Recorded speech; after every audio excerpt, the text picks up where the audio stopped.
Share out,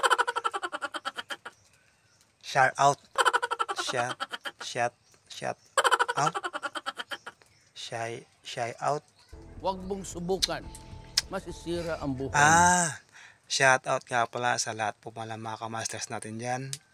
Ako nga pala ay nagpapayo sa lahat po ng mga kamasters natin dyan na sana man po mga kamasters ay mayroon po tayong tinatawag na time schedule, na kung sa atin po mga kamaster dapat po mayroon po tayong time para sa gawaing bahay, time para sa mga homework, time sa love life, at time po sa mga ML player, at sa lahat po ng mga content creator na katulad ko. Sana po mayroon po tayong time schedule para po sa lahat ng yan.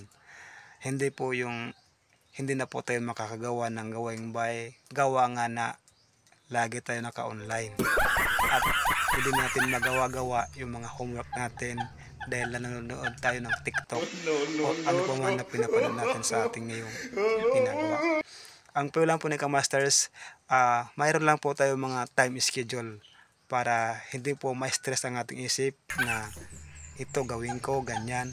Mayroon lang po tayong time na kung saan lang po tayo pwede online, kung saan lang po tayo pwede maglaro ng ML. Hindi yung magdamag na po tayo nag-ML kaya katulad nangyayari, ano nangyayari sa atin mga kamasters. May mga high bags na nakikita sa mga kamasters na puro ML. Magdamag, wala lang tulog, nasasakitan na sa pag-iisip dahil gusto na lagi ang maglaro. Payo lang po ni kamasters, sana po mayroon lang po tayong time schedule. At yun lamang po mga kamasters. Thank you.